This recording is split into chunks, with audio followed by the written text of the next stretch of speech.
Je suis heureux, honoré, je ne sais comment dire, d'introduire quelques instants, parce que vous allez avoir une vraie introduction après, ces conférences de carême, ces 6 conférences de carême sur Saint-Irénée.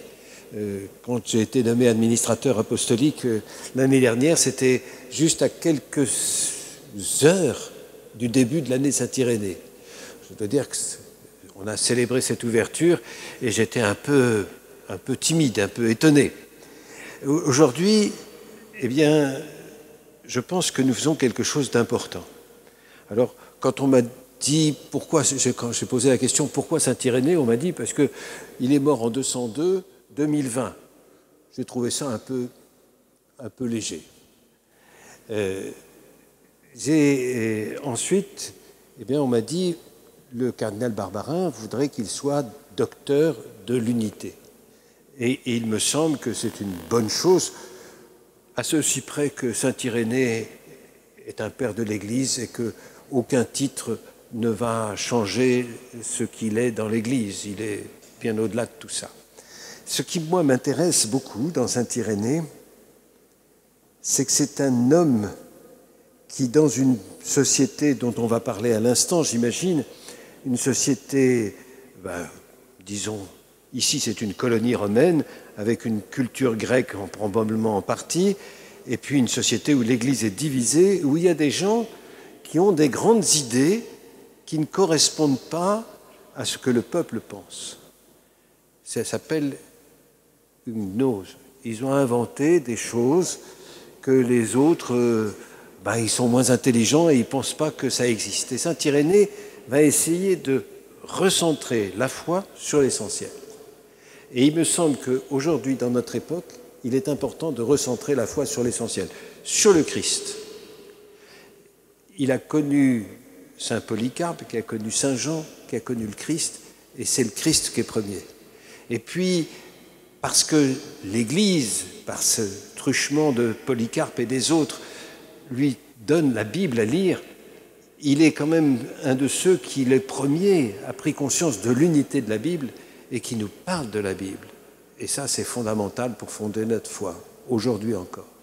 Et puis, cet homme du Christ est un homme qui découvre l'importance de la création. Dieu a créé le monde et il a trouvé ça bon. Et dans ce monde, il a créé l'homme avec ses 2 mains, l'esprit et le verbe, un homme qui est à la fois chair et esprit. Comme le Christ est totalement homme et totalement Dieu, l'homme est totalement chair et totalement esprit. Et donc la chair n'est pas méprisable.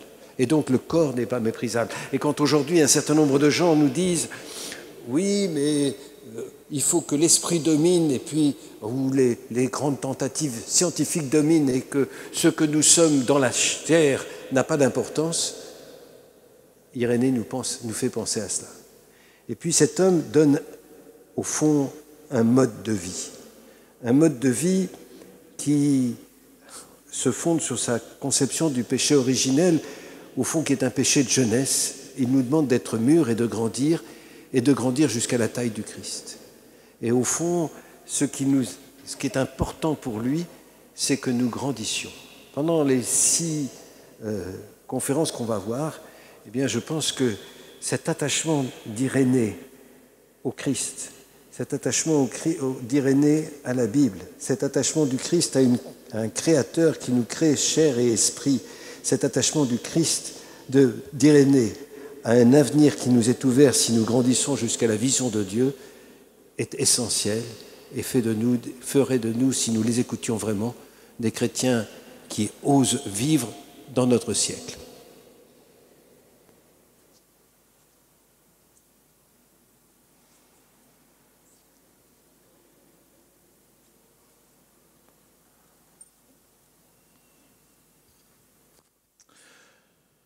Bonsoir donc à tous et bienvenue dans cette cathédrale. Je suis très heureux que les conférences cette année soient ici, parce que c'est la cathédrale, donc le lieu où préside l'évêque avec la cathèdre. Et nous rappelons qu'Irénée est le 2e évêque de Lyon. Si vous vous promenez à l'issue de cette conférence, et si vous ne le savez pas encore, dans ce transept nord, nous avons rassemblé 4 tableaux qui étaient dispersés il y a encore 2 ans. Et ces tableaux, justement, manifestent cette tradition, puisque vous y trouverez Saint Irénée, qui a connu Saint Polycarpe, qui a connu Saint Jean, et on n'oublie pas Saint Pothin, le premier évêque de Lyon, qui est aussi représenté. Donc je trouve que c'est très beau que nous puissions être ici pour ces moments de conférence de carême sur Saint Irénée à l'occasion de cette année Saint Irénée. Si c'est encore un auteur méconnu de beaucoup, c'est pourtant un des auteurs les plus cités. Si vous allez dans le Concile Vatican II, si vous allez dans le catéchisme de l'Église catholique, il est le plus cité après Saint Augustin. Cela signifie quand même quelque chose sur ce qu'il est et surtout ce qu'il a écrit. Vous imaginez que les conférences qui sont proposées, que je vais vous présenter rapidement, elles ne sont pas là pour honorer une figure du passé, honorer pieusement une figure certes essentielle, mais il s'agit de manifester l'actualité fulgurante d'Irénée comme théologien. C'est le pape Benoît XVI lui-même qui a dit qu'il était certainement le premier théologien. Donc le théologien, mais aussi le pasteur et l'homme d'unité et l'homme de paix. Il ne s'agit pas non plus de garder ce géant pour nous. Et je voudrais citer ce que disait Monseigneur Dubost dans son homélie qui ouvrait le 28 juin dernier cette année Saint-Irénée. C'est un homme du dialogue, un homme qui s'est déplacé et qui ne s'est pas dit « je reste dans mon église, je vais être un homme de dialogue, je vais aller voir ». Celui qui est allé voir. C'est ce que nous retiendrons en le découvrant, en découvrant sa personnalité, mais aussi en découvrant ce qu'il a découvert de la foi.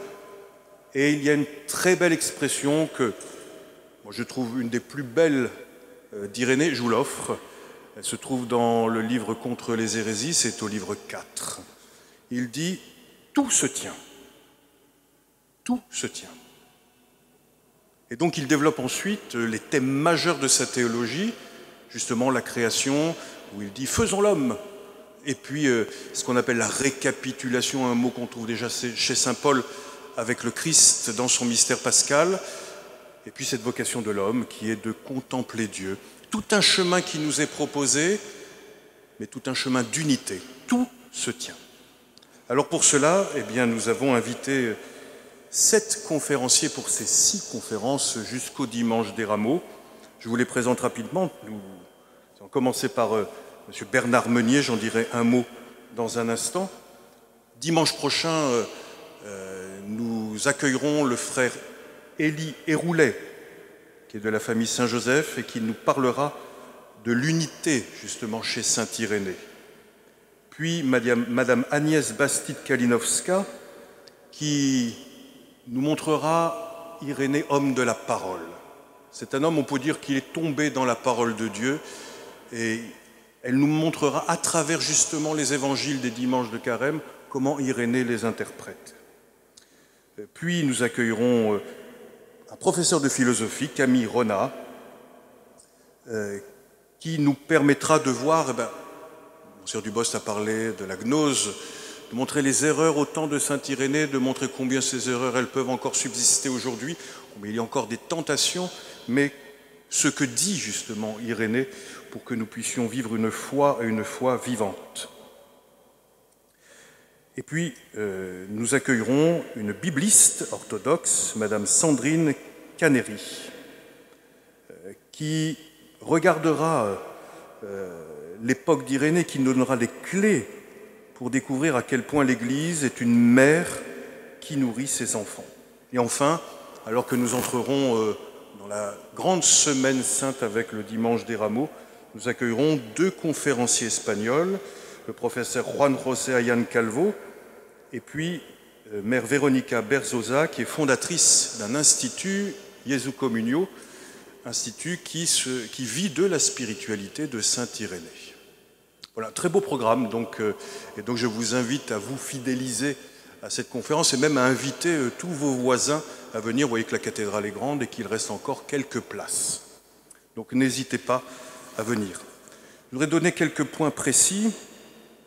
Tout d'abord, chaque conférence est enregistrée et vous pourrez l'écouter ou la réécouter le même jour à 17 h. Ensuite, les conférences seront filmées en vidéo et disponibles sur le site internet du diocèse dès mercredi, en vidéo. Et puis, vous le savez, un livre paraîtra à l'issue de la dernière conférence qui rassemblera le texte de toutes les conférences. Ça, donc, ce sera le 5 avril. Vous pourrez vous le procurer ici ou en librairie. Vous trouverez au fond de la cathédrale, d'ailleurs, un certain nombre de livres concernant Saint Irénée et puis d'autres objets. Nous commençons donc aujourd'hui avec M. Bernard Meunier, qui est chercheur au CNRS, qui a enseigné pendant 25 ans à la faculté de théologie de l'Université catholique de Lyon et qui fait partie comme chercheur de l'équipe des sources chrétiennes. Cela dit certainement beaucoup à beaucoup. Sources chrétiennes, donc la publication des pères de l'Église. Et il a été mis à contribution plusieurs fois, de nombreuses fois, depuis le mois de juin dernier, justement pour parler d'Irénée. Et donc, il va nous faire entrer dans l'ambiance de la communauté de l'Église naissante à Lyon, l'ambiance d'Irénée. Qu'est-ce qu'être chrétien au IIe siècle et comment Irénée, qui est un pasteur, enseigne, et comment il lui rappelle sa vocation et comment cela nous rappelle notre propre vocation aujourd'hui. Je vous souhaite un bel après-midi.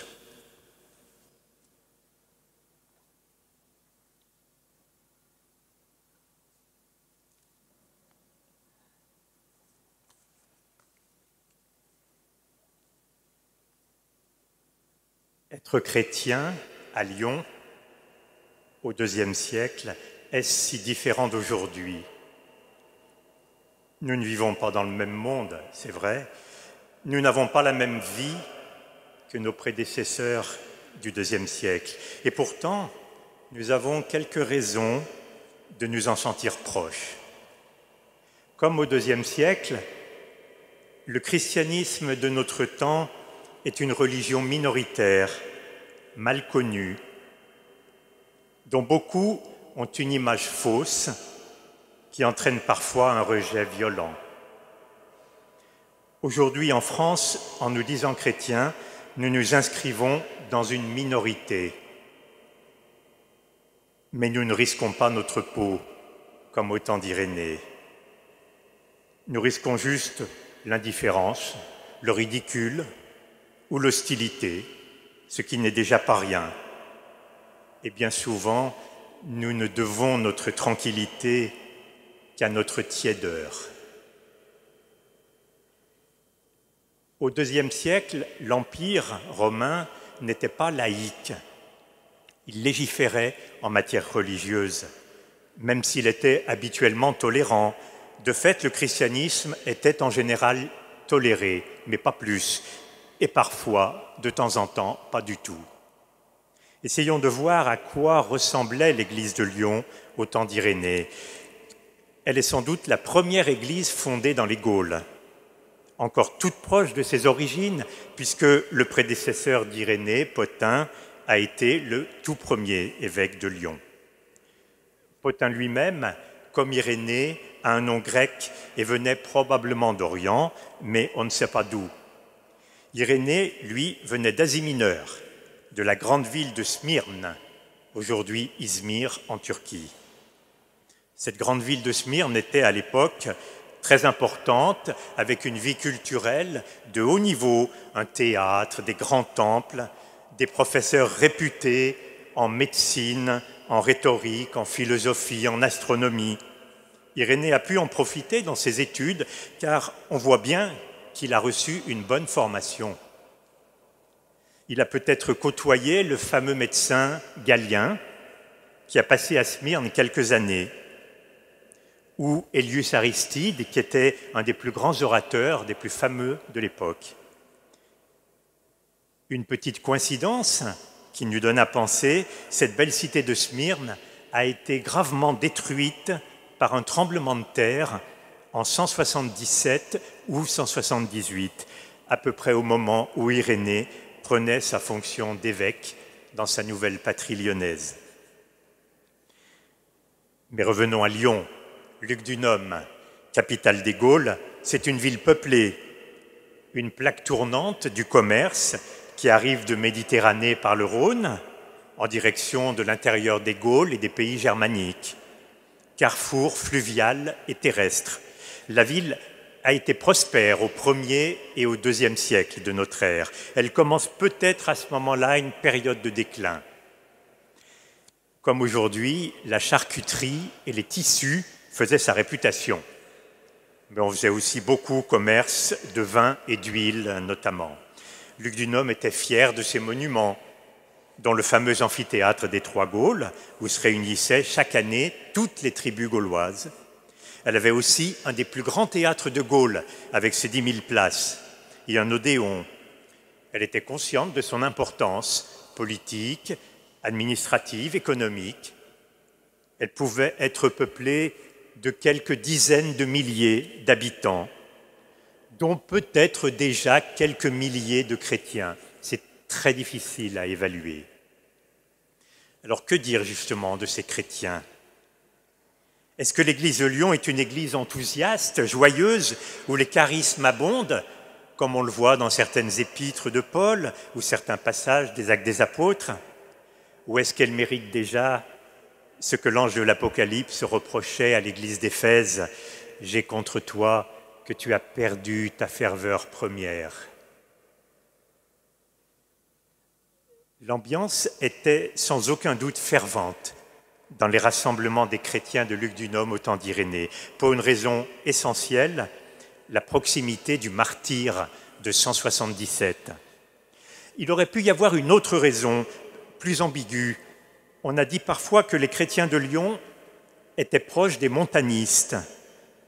Ce mouvement prophétique, né en Asie mineure, justement, au pays d'Irénée, et qui voyait avant tout la vie chrétienne comme une affaire de charisme personnel, de dons de l'esprit que chacun recevait, et il n'accordait pas beaucoup d'importance aux institutions.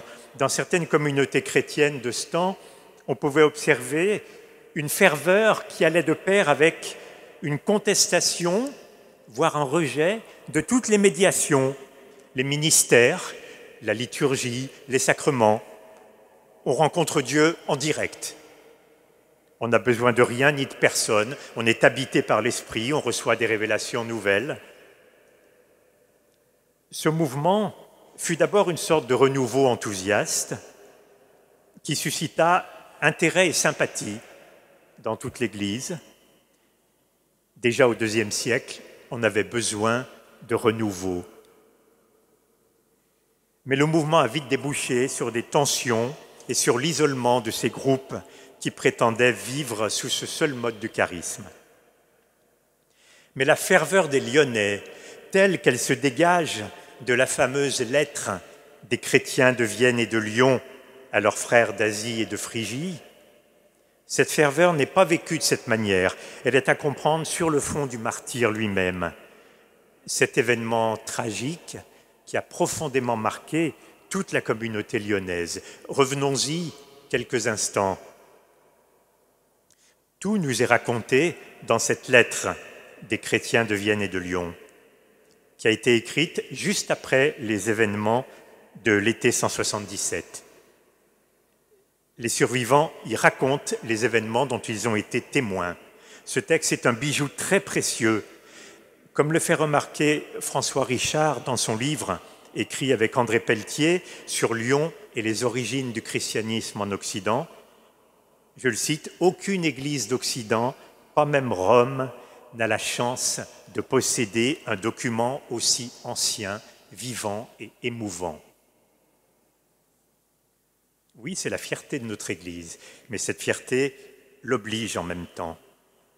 Patronnée par de telles figures de martyrs, nées dans de telles circonstances, comment n'est-elle pas appelée à une fécondité plus grande que d'autres? L'Église de Lyon n'est pas là pour défrayer la chronique, mais pour porter du fruit. Elle en a beaucoup porté au fil des siècles. Il nous appartient aujourd'hui de faire encore fructifier ce trésor de grâce que les martyrs nous ont légué.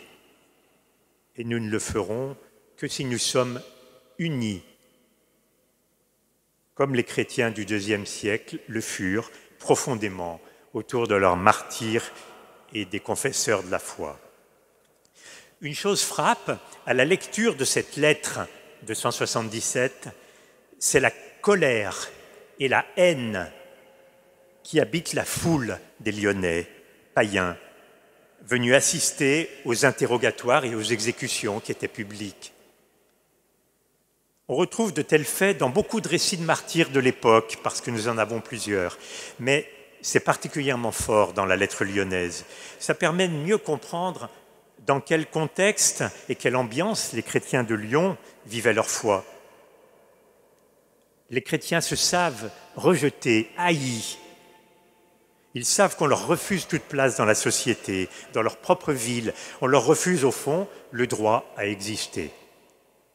Et ça correspond à ce qu'on trouve dans un autre texte, presque contemporain, un texte anonyme écrit en Orient, qui s'intitule « Adiognète ». J'en cite quelques lignes. « L'âme habite dans le corps, mais elle n'est pas du corps, comme les chrétiens habitent dans le monde, mais ne sont pas du monde. L'âme aime cette chair qui la déteste, comme les chrétiens aiment ceux qui les détestent. L'âme est enfermée dans le corps, c'est elle pourtant qui maintient le corps. Les chrétiens sont comme détenus dans la prison du monde, ce sont eux pourtant qui maintiennent le monde. » Qu'arrive-t-il donc aux chrétiens de Lyon en 177 ? Lisons un passage de la lettre. « Ils endurèrent généreusement les sévices que la foule ameutée multipliait contre eux, hués, frappés, traînés à terre, dépouillés, lapidés, séquestrés. Ils subirent tout ce qu'une populace enragée se plaît à infliger à des adversaires et à des ennemis. Plus tard, ils furent conduits devant le légat, et cet homme usa de toute la cruauté habituelle à notre égard. » Et le rédacteur de la lettre précisait, juste un peu avant, que l'hostilité était déjà là avant même le déclenchement de la persécution. Elle était là dans la vie ordinaire des chrétiens de Lugdunum. Je le cite encore. « Non seulement nous étions écartés des maisons, des bains, du forum, mais encore on défendait absolument à n'importe lequel d'entre nous de paraître, en quelque lieu que ce fût. » Après leur supplice, les restes des martyrs seront interdits de sépulture et laissés aux chiens sur la voie publique, avec des soldats qui surveillaient ces restes pour être sûrs que personne ne les enterre. Ensuite, on les brûlera et on balayera les cendres jusqu'au Rhône pour qu'aucun rite ne puisse accompagner leur disparition.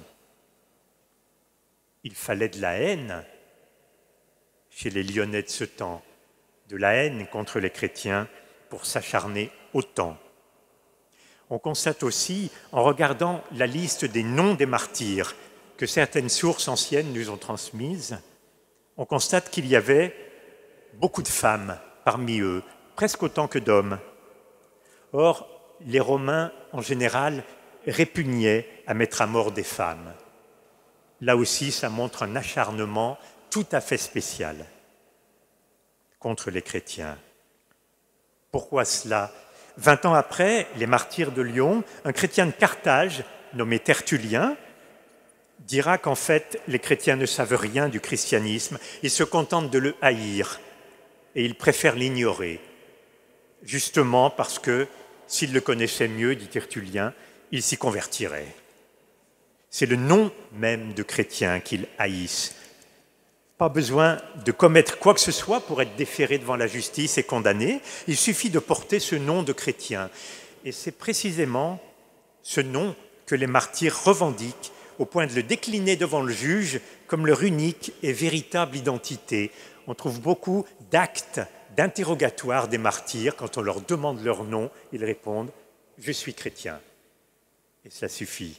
Ils meurent pour le Christ et lui seul. C'est de cette communauté blessée qu'Irénée devient le pasteur en 177, alors que le vieil évêque Pothin vient de mourir à 90 ans dans son cachot de mauvais traitements. Qui est-il, lui, Irénée? On l'a dit, il vient d'Orient. Il est issu d'un milieu assez aisé pour lui avoir fait faire de bonnes études. Mais il n'a rien d'un prince de l'Église ou d'un notable en vue dans la société du temps. Il se fait le serviteur de tous. Il sait que les chrétiens qu'il sert acceptent de risquer leur vie pour le nom du Christ. Et lui-même, le premier, il l'accepte. On voit en effet dans la lettre que l'évêque Pothin avait été particulièrement visé. Je cite, « Emmené par les soldats au tribunal, il était escorté des magistrats de la ville et de tout le peuple qui poussaient contre lui toutes sortes de cris comme s'il était lui-même le Christ. » On lisait déjà un peu la même chose dans un récit légèrement antérieur, celui du martyre de Polycarpe. Polycarpe, le maître d'Irénée, qui avait été exécuté à Smyrne, lui aussi, quelques années plus tôt. Je cite le récit de son martyre. « Le tumulte fut grand quand on apprit que Polycarpe était arrêté. Quand il fut officiellement dit que Polycarpe s'était déclaré chrétien, toute la foule des païens et des juifs établis à Smyrne se laissait emporter par la colère et criait d'une voix forte « Le voici, le docteur de la vie, le père des chrétiens. C'est lui qui détruit nos dieux et qui apprend aux gens à ne pas sacrifier ni adorer. » Et ce sera encore le cas au siècle suivant pour Cyprien à Carthage. Quand il y a traque et persécution des chrétiens quelque part, l'évêque est parmi les premiers visés. Son importance est connue par la foule et par le pouvoir civil. Cela signifie qu'en acceptant la responsabilité de la communauté chrétienne de Lyon dans ce contexte, Irénée savait qu'il risquait sa vie, que sa propre mort devenait probable. Nous ne savons pas ce qu'il en a été finalement pour lui. Il n'est pas du tout avéré qu'il soit mort martyr. C'est même assez peu probable, parce que les sources nous l'auraient dit. Mais qu'importe, c'est en disant ce oui à l'épiscopat qu'il a fait don de sa vie une fois pour toutes et ne l'a jamais repris. C'est là qu'est son vrai martyr, son témoignage.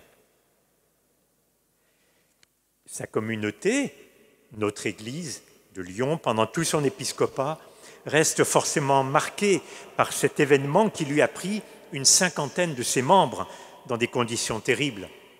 Ce qu'elle a vécu est à la fois de l'ordre du traumatisme et de l'élan. Forte d'un tel exemple, consciente que l'événement pouvait à tout moment se reproduire, comment ne se serait-elle pas rapprochée de son Seigneur, pour lequel et avec lequel tant de ses membres avaient souffert? Avec lui, oui. La conviction d'être unis au Christ dans sa passion est un des thèmes les plus forts des récits de martyrs qui nous sont parvenus. La plus belle expression en est peut-être donnée 25 ans après les martyrs de Lyon par une autre martyre, une femme de la région de Carthage, arrêtée et condamnée parce qu'elle était chrétienne. Elle s'appelait Félicité, elle était esclave. Enceinte, elle a accouché dans sa prison. Elle en était heureuse parce qu'elle savait qu'enceinte, elle n'aurait probablement pas pu subir le martyre et elle le désirait. Comme elle en était au 8e mois de grossesse, l'accouchement était difficile. Un geôlier se moquait d'elle et lui disait, je cite, « Si tu souffres à ce point maintenant, que feras-tu quand tu seras jeté aux bêtes ?» Elle répondit, « Maintenant, c'est moi qui souffre ce que je souffre. Là-bas, un autre sera en moi et souffrira pour moi, parce que moi aussi, je vais souffrir pour lui. » Et la lettre des chrétiens de Lyon et de Vienne dit pareillement que Blandine, au milieu des supplices, s'entretenait avec le Christ. Il était là. Quelques années auparavant, Polycarpe, brûlant sur son bûcher à Smyrne, disait « Je te bénis, Dieu Père de Jésus-Christ, de m'avoir jugé digne de prendre part avec tes martyrs au calice de ton Christ. » Les survivants de la persécution lyonnaise, ceux qui rédigent la lettre, sont convaincus que les martyrs avaient rejoint leur Seigneur dès avant leur mort. Dans leur supplice même, ils étaient avec lui et il était avec eux. Cette certitude de la proximité du Seigneur n'a pu que revivifier leur foi. Irénée et sa communauté ont reçu de cet événement un élan nouveau et incomparable. Voilà pourquoi nous sommes sûrs de leur ferveur. Une autre caractéristique de l'Église de Lyon au IIe siècle, c'est qu'elle est très mêlée, à la fois culturellement et socialement, avec une proportion notable d'émigrés venus d'Orient. Dans la liste des noms des martyrs de 177, près d'un tiers sont des noms grecs. Ça ne signifie pas qu'ils étaient tous grecs et venus d'Orient, parce qu'il y avait des esclaves et des affranchis parmi eux, et c'était une mode à l'époque de donner un nom grec à ces esclaves. Mais quand même, il y en avait une proportion, une minorité importante, qui étaient des migrants venus d'Orient. Peut-on considérer pour autant que l'Église de Lyon a sa source en Orient? D'une certaine façon, oui, car c'est la foi chrétienne elle-même qui a sa source en Orient. Et il est important de s'en souvenir en notre temps où les chrétiens d'Orient viennent se réfugier chez nous parce qu'ils ne peuvent plus vivre chez eux. Nous savons qu'ils sont nos pères dans la foi. Mais quelle est la nature du lien que la communauté lyonnaise avait avec l'Orient? On entend parfois dire que Pothin, le premier évêque de Lyon, avait été envoyé par Polycarpe pour fonder la communauté chrétienne de Lyon et que Polycarpe l'aurait ordonné évêque avant son départ.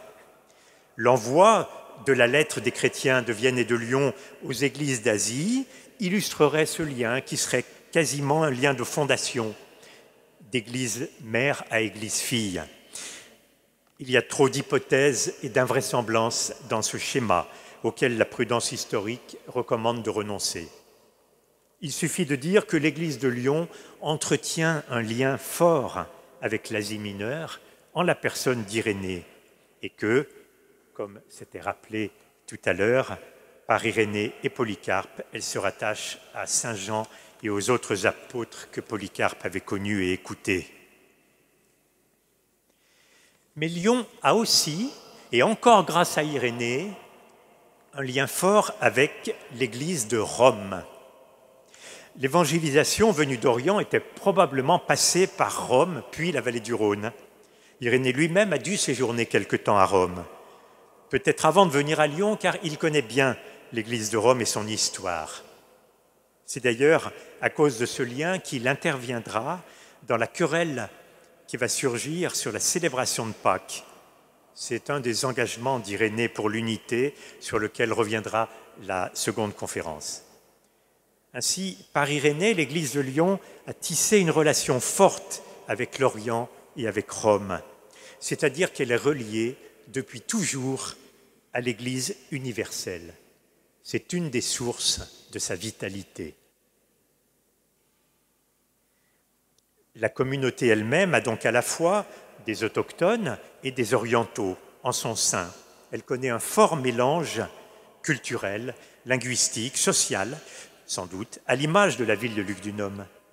Il n'y a pas un chrétien type. Certains parlent latin, d'autres gaulois, d'autres grecs. Il y a des notables, sans doute pas les plus nombreux, des commerçants, des artisans, des soldats, du petit peuple, des affranchis, des esclaves.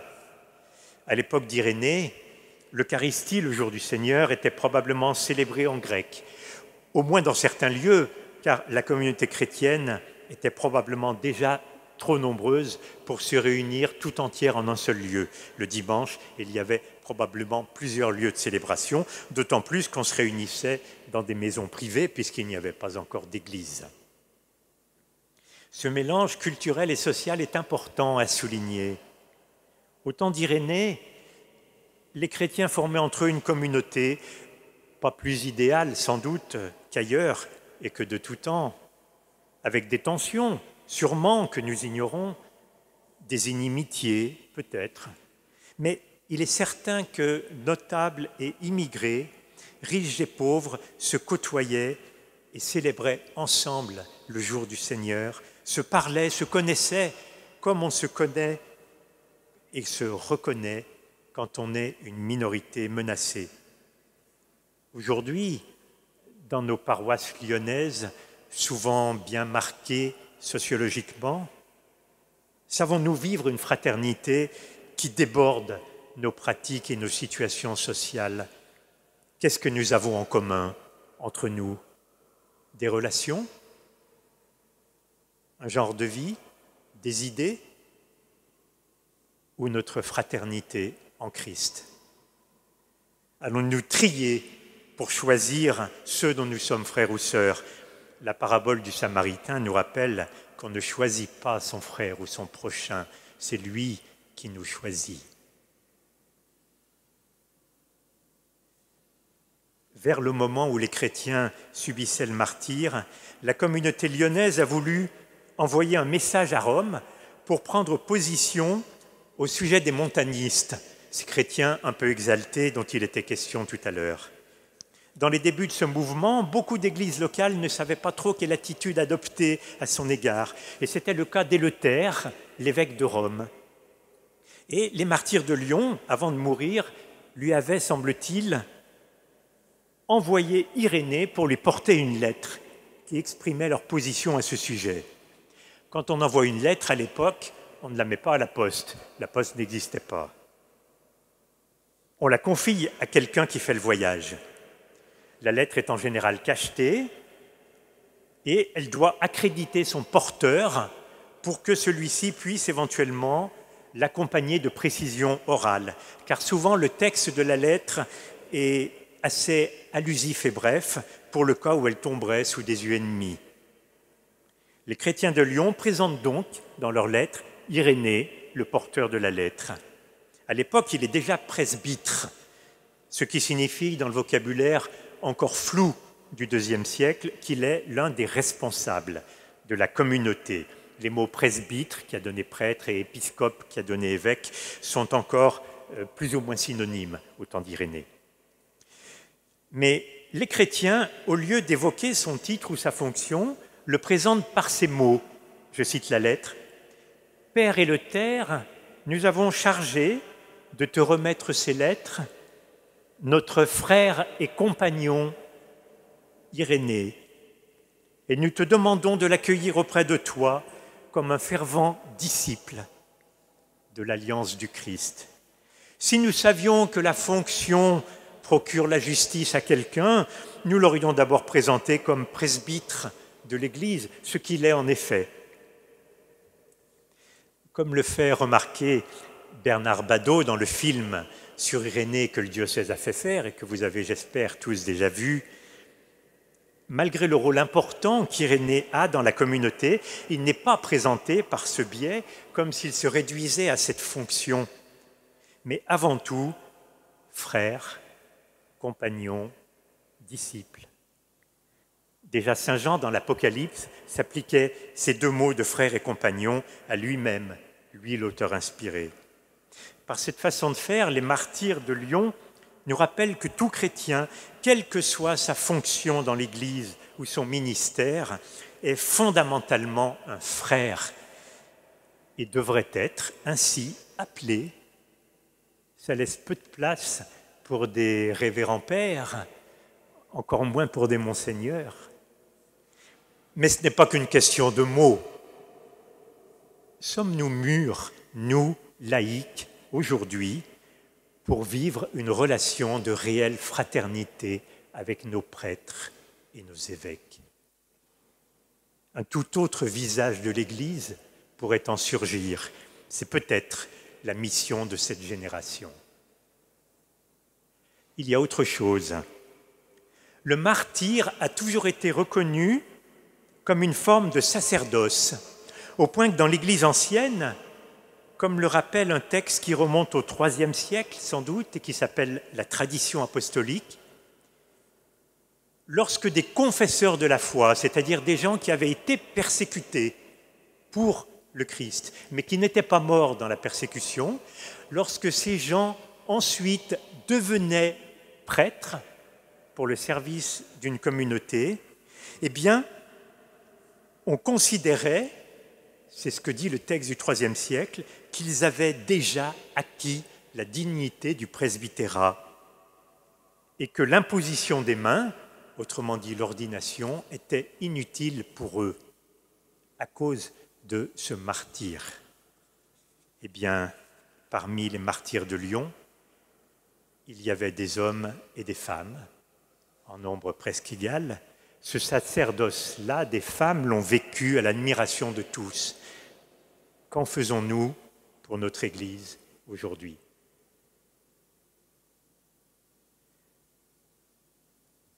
Nous venons de nous représenter un peu la physionomie que pouvait avoir la communauté chrétienne de Lyon au temps d'Irénée. Cette communauté vient de traverser le martyre avec élan, générosité. Elle continue à vivre avec ses joies, ses soucis, ses petites et ses grandes tentations. Il y avait une tentation à l'époque qui s'appelait la gnose. C'est elle qui va faire d'Irénée, de pasteur qu'il est, un théologien et un des plus grands. Divers aspects de sa pensée seront évoqués dans les conférences suivantes. Dans l'immédiat, comprenons pourquoi l'évêque de Lyon est devenu, pour sa communauté, l'un des premiers théologiens de l'Église. Pourquoi il a écrit plusieurs livres, dont 2 nous sont parvenus, non sans mal, pour nous transmettre un exposé lumineux de la foi chrétienne. Le plus important s'intitule « Contre les hérésies ». C'est un titre qui ne venait pas d'Irénée lui-même, qui a été donné ultérieurement pour classer l'œuvre, lui donner un genre littéraire. Son sujet est bien plus vaste que son titre. Et l'autre œuvre conservée, beaucoup plus brève, a un titre un peu compliqué, « Démonstration de la prédication apostolique ». Mais en fait, c'est une catéchèse très simple, biblique, et qui permet de bien entrer dans la pensée d'Irénée. Il y avait donc à Lyon une forme de gnose. Des gnoses, il y en a en tout temps. Au nôtre aussi, il en sera question dans la 4e conférence. La gnose qu'Irénée a rencontrée sur son chemin a sans doute certains caractères communs à toutes les époques. C'est un courant religieux qui parle du salut et qui prétend donner à ses adeptes les moyens d'acquérir ce salut en toute certitude en lui ouvrant la connaissance de l'au-delà. Elle révèle à chacun, à chacune, ce qu'il est, ce qu'elle est en vérité, dans son essence, ce qu'est la réalité invisible derrière la visible, ce qu'il en est des origines du monde et de son futur, au-delà de l'expérience sensible. C'est de l'être humain que la gnose parle, plus que de Dieu, mais pour en donner une représentation déformée qui risque de changer non seulement son espérance, mais son rapport au monde et donc sa façon de vivre sa vie de tous les jours. Irénée mesure le danger de ce mouvement religieux qui rampe ici et là jusqu'à Lyon, qui se réclame du Christ et des Écritures. L'un des attraits de la gnose est qu'elle propose des certitudes et un savoir élitiste, secret, qui valorise ce qu'ils reçoivent. Elle sait se présenter comme la véritable lecture des Écritures, enfin décodée, le véritable message des apôtres qu'on vous cache. Tout ça fait recette. Irénée parlera de l'Écriture, des bonnes et des mauvaises façons de la lire. Ce qui nous en dit, quelle est sa Bible à lui, les textes qu'il aime citer, la lecture qu'il en fait, la 3e conférence en parlera. La gnose charrie avec elle du déterminisme. Elle charrie du désespoir, beaucoup de négativité. Ton corps ne vaut rien et n'est pas ton vrai moi. Le monde sensible, celui que tu connais, que tu expérimentes, que tu regardes, que tu aimes, n'a aucune valeur et ne sera pas sauvé. Le Dieu que tu nommes ton créateur n'est qu'un imposteur, il n'est pas le vrai Dieu. Et il faut en détourner. La gnose repose sur un refus maladif de toute matière, de tout ce qui est concret. Je ne suis pas ce que je vois, ce que je sens, et je ne serai sauvé que dans cette part secrète de moi, inaccessible à mes sens, par une sorte de volontarisme intellectuel. Si je n'en suis pas capable, si je ne comprends pas de quoi il s'agit, eh bien c'est que je ne fais pas partie des élus. Irénée voit la séduction exercée par la gnose et il comprend que quelques avertissements ne suffiront pas à en détourner les gens. En fait, il respecte la conscience et la liberté de chacun.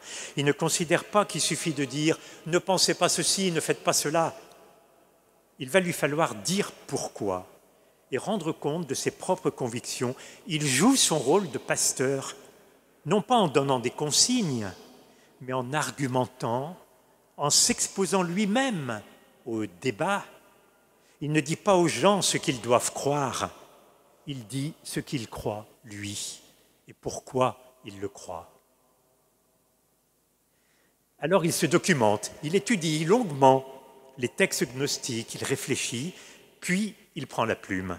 Il a certainement passé des mois, peut-être des années, à faire ce travail en marge de son engagement d'évêque.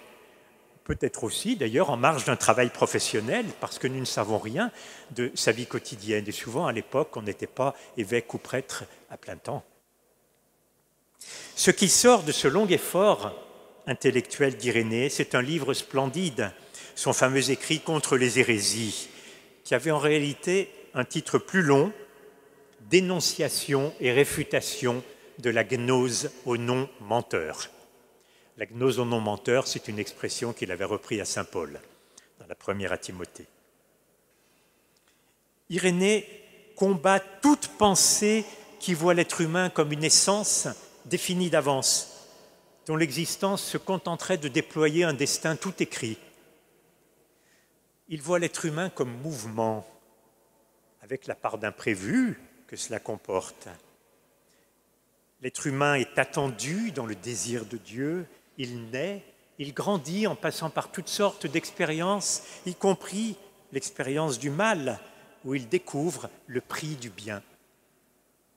Rien n'est écrit d'avance. À chaque étape, l'individu est libre de choisir la voie de Dieu ou la voie sans Dieu. Le choix premier lui appartient. Ensuite, le chemin peut être balisé, mais l'homme reste libre. Cette liberté est essentielle aux yeux d'Irénée. Donc l'être humain est responsable de ses choix. Il n'appartient pas à une catégorie. Pour les gnostiques du temps d'Irénée, il y avait 3 catégories d'humains séparées. Il y avait le niveau de l'esprit, ce qui s'appelait les spirituels, c'était le plus haut niveau, les élus. Il y avait le niveau de l'âme, ce qui s'appelait les animés, et puis le niveau de la matière, les matériels. Alors ceux-là, ce n'était pas fameux. Et en naissant, on appartenait à l'un ou l'autre de ces niveaux. C'étaient des mots empruntés à saint Paul, mais détournés de leur sens. Aujourd'hui, nous utilisons nous aussi bien des catégories comme ça, séparées, pour classer et séparer les humains que nous sommes. Il y a les bons et les méchants pour nous aussi, il y a les pauvres et les riches, il y a les SDF, il y a les handicapés, il y a les gilets jaunes, etc. Ou dans notre Église, il y a les progressistes ou les conservateurs, les chrétiens critiques ou les tradis. Nous aimons bien ces étiquettes. Combien de fois ne les utilisons-nous pas? Avons-nous le droit de bloquer les autres en nous faisant d'eux une image définitive, au double sens du mot qui définit et qui fige? Suis-je le créateur de mon frère pour savoir mieux que lui où il va? Dieu lui-même, au paradis, demandait à Adam « Où es-tu » Il lui laissait le soin de répondre. Irénée, revenant à l'esprit de saint Paul, redresse l'interprétation de ces 3 mots spirituels, animés, matériels. Ce sont des états d'humanité par lesquels nous passons au cours de notre croissance. Mais rien n'est figé, tout est progression. Nous ne faisons du surplace que si nous le voulons bien ou dans la tête des autres. La promesse de Dieu est une promesse d'infini. Alors, c'est vrai, parfois, nous sommes engoncés, entravés dans nos vies. Nous avons l'impression de ne plus pouvoir en sortir, de ne plus vouloir évoluer, vivre un nouveau départ. Pour Irénée, notre vie a un fil directeur, mais pas d'ornière, ni même de garde-fou. L'unique fil directeur, c'est que nous sommes créés par Dieu, créés au présent, chaque jour recréés, et créés à son image, créés pour lui ressembler. Cela demande l'art de Dieu, comme un potier qui façonne son œuvre. Tant que nous restons dans sa main, nous recevons de lui l'eau qui rend malléable la glaise dont nous sommes faits. Et Dieu peut nous faire et refaire à sa ressemblance. Sa main nous travaille et nous faisons nos choix de vie en fonction de cette ressemblance. Nous allons vers lui pour le rejoindre. Mais nous pouvons aussi nous éloigner, lui tourner le dos. Nous ne recevons plus l'eau de sa main, nous nous durcissons, nous nous figeons même, comme une argile trop sèche. Dieu ne peut plus nous façonner.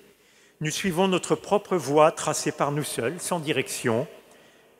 Nous n'avons plus au cœur le désir de cette ressemblance qui nous éclaire notre route. Notre destinée d'être humain nous appartient toujours, mais elle n'est plus éclairée, elle devient énigmatique, peut-être erratique. À tout moment, nous avons la possibilité de changer de direction, en bien comme en mal. Irénée en est convaincue. Notre destin n'est pas figé même par nous. Quand ce chemin n'est pas rectiligne, quand l'oubli de Dieu, la tentation, le péché rendent notre avancée chaotante, quand le fil directeur de notre vie s'est emmêlé et que plus rien ne semble libre, aisé, évident, Irénée nous aide à relire notre parcours en employant une image célèbre, l'image du nœud. Je le cite, « Ce qui a été lié ne peut être délié que si l'on refait en sens inverse les boucles du nœud, en sorte que les premières boucles soient défaites grâce aux secondes, et qu'inversement, les secondes libèrent les premières. » Tout le monde est concerné par cela.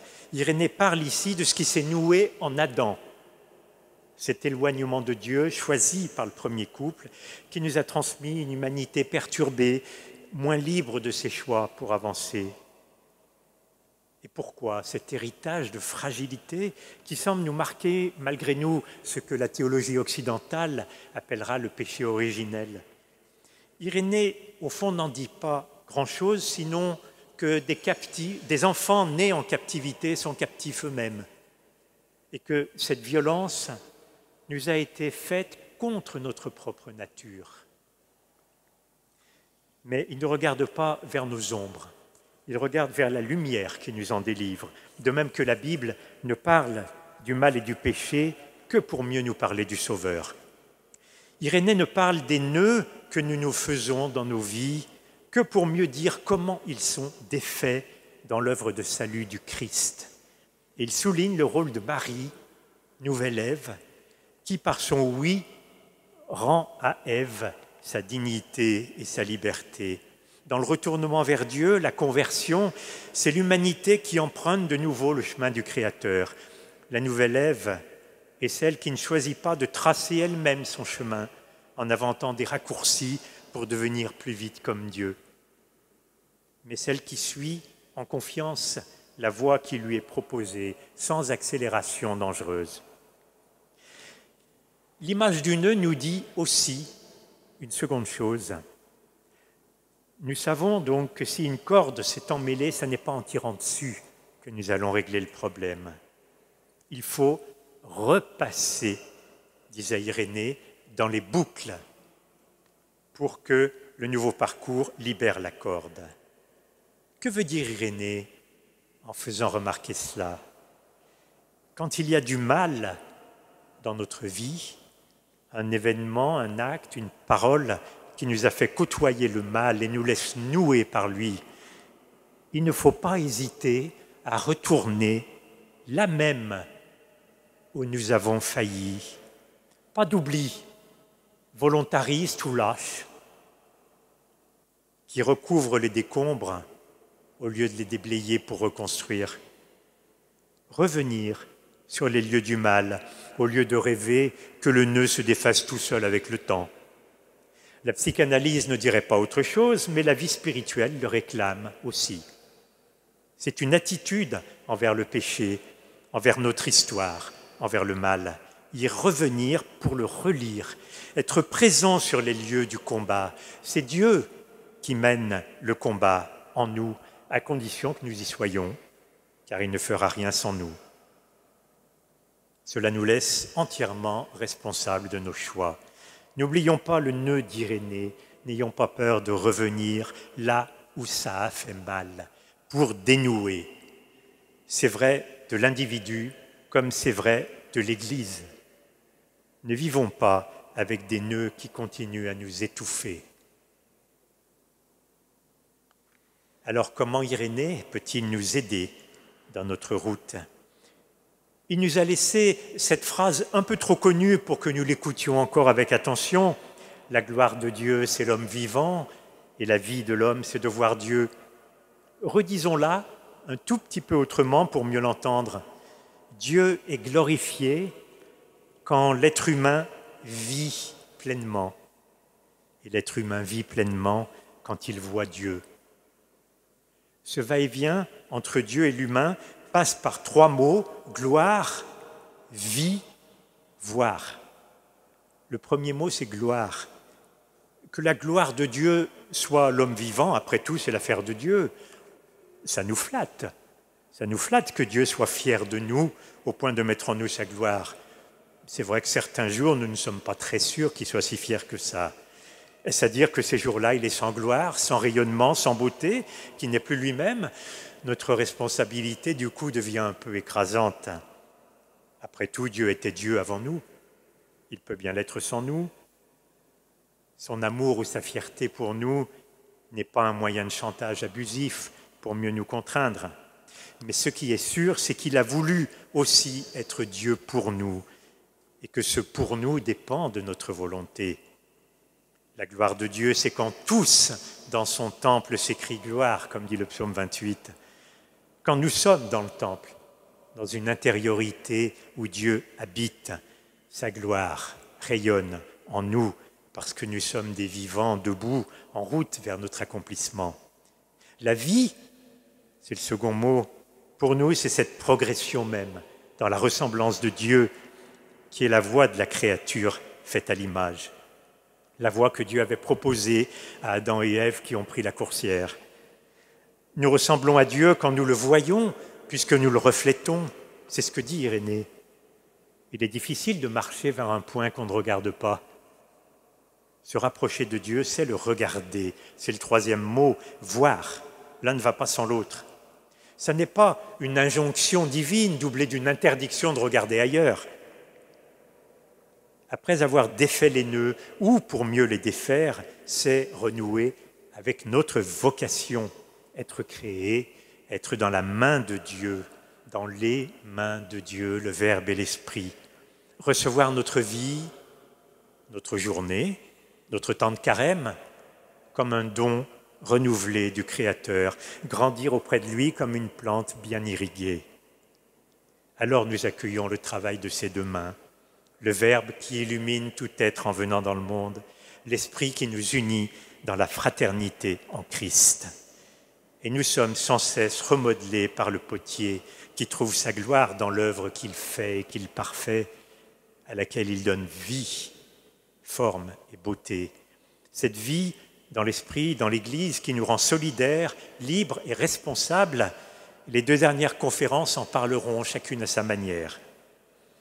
La vie dont parle Irénée, c'est à la fois la vie quotidienne et la vie future, qui se joignent dans l'Eucharistie, où Dieu nous donne à la fois le pain de la terre et celui du ciel, le vin de la terre et celui du ciel, qui donne à nos corps l'espérance de la résurrection, car nos corps ne sont pas voués à disparaître, répète Irénée aux gnostiques. Ils sont mortels, c'est leur actuelle faiblesse, mais dans cette faiblesse-là se déploie la puissance de Dieu, du Dieu de vie, à travers la nourriture eucharistique, à la fois concrète et spirituelle. notre vie quotidienne garde, par le sacrement de l'Eucharistie, un accès à la vie céleste dont Dieu ne nous a jamais privés. Irénée a cette belle phrase, « Jamais Adam n'a échappé aux mains de Dieu ». Non pas parce qu'il en serait captif, mais parce que même après la chute, il est resté l'objet de leur sollicitude. Rétif pourtant à leur lent travail de modelage. L'humanité marchait dans une autre direction, mais Dieu l'a rattrapé comme il a rattrapé les disciples d'Emmaüs qui s'éloignaient de Jérusalem en pensant que tout était fini. Voilà que le ressuscité est venu les réorienter vers leur véritable destination, la communauté des frères, la confiance, la vie. Le geste créateur de Dieu ne nous quitte pas, même quand nous ne nous y prêtons plus. Il nous rattrape sur notre chemin d'Emmaüs quand nous n'espérons plus, non pas pour nous contraindre, mais pour nous ouvrir les yeux. Et nous savons que nous sommes alors remis sur le bon chemin, non pas parce qu'on nous dit que c'est là qu'il faut être, mais parce que notre cœur est tout brûlant. Notre chemin vers Pâques nous apprend à nous dépouiller de tout ce qui n'est pas vraiment nous-mêmes, de tout ce qui n'est pas à la ressemblance de Dieu. Ainsi, nous recevrons tout à nouveau de lui, à l'exemple du Christ, qui n'a pas voulu de l'égalité avec Dieu, comme si c'était un droit pour lui, mais qui s'est vidé de tout en s'abaissant pour être rehaussé par Dieu seul. À ce moment, notre vie sera simplifiée en lui, en convergeant de notre multiplicité, de notre dispersion vers la symphonie de sa ressemblance. Et puisque nous recevrons tout de lui, il sera tout pour nous, et nous serons tout pour lui. Alors, nous lui rendrons gloire, sa gloire, et nous serons sans crainte, car nous ne sommes pas les esclaves, mais les amis de l'époux, conviés par lui à vivre avec lui. On ne se prépare pas à être amis en vivant comme des esclaves dans la crainte. Irénée nous invite à être libres, libres dans notre vie par rapport au péché, libres dans nos projets par rapport aux pressions du monde, libres dans notre Église par rapport aux réflexes anciens d'auto-justification ou d'autoritarisme, dans la liberté de celui qu'Irénée appelle le disciple vraiment spirituel, ancré dans la foi des apôtres et des martyrs. À l'écoute d'Irénée, nous devenons un peu plus les membres du corps du Christ, ce corps qui progresse. Progressons dans l'unité vers la Pâque du Christ, la Pâque de son corps, notre Pâque.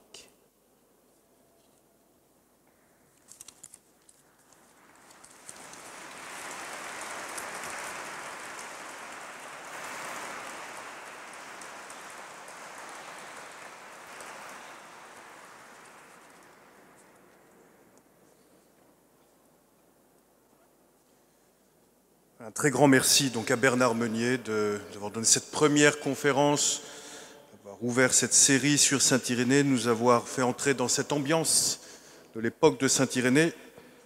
Je ne vais pas vous refaire la conférence, mais qu'est-ce que j'ai pu en retenir? Je vais le dire sur d'abord un ton humoristique. C'est que parfois on se dit que c'est toujours mieux ailleurs ou c'est toujours mieux avant. On voit qu'il y avait des difficultés au temps d'Irénée comme il y a des difficultés aujourd'hui. L'essentiel n'étant pas là, l'essentiel étant de rester enraciné dans le Christ. Ensuite, on a appris que le cœur de l'Église à Lyon, ce n'était pas la place Bellecour, mais que cette communauté, elle venait de partout et qu'il y avait un fort mélange culturel, linguistique, social, pas de chrétien type, tant mieux, tant mieux. Mais le plus important, c'est qu'ils formaient une communauté sur l'essentiel, pas une communauté idéale, mais les communautés comme nous les connaissons dans nos paroisses ou dans nos communautés religieuses. Et dans cette communauté, il y a des frères et il y a des sœurs. Ça nous renvoie, vous savez, à la dernière lettre pastorale qu'avait écrite le cardinal Barbarin, l'Église, une fraternité afin que le monde croie. Une fraternité, le nom même de l'Église, tous appelés à être des frères, que tout soit un, cette fraternité. Et puis cette fraternité parce que nous avons un point commun, c'est que nous sommes créés par Dieu au présent, faits à son image, faits pour lui ressembler. Et cette petite phrase, on peut la garder comme un bijou, hein. Le geste créateur de Dieu ne nous quitte pas jamais. Alors on pourrait mettre notre prénom à chacun. Irénée parle d'Adam, bien entendu. Jamais Adam n'a échappé aux mains de Dieu. Jamais aucun d'entre nous ne peut échapper aux mains de Dieu. Ça, c'est une bonne nouvelle. Voilà, donc un immense merci de nous avoir introduits à Saint-Irénée. Ça nous donne envie de plonger, et dans la lettre de 177, je vous invite à la lire ou à la relire, et dans l'œuvre même de Saint-Irénée. Je vous annonce donc déjà la conférence de dimanche prochain, donc avec le frère Élie Héroulet, sur Irénée, docteur de l'unité, point d'interrogation.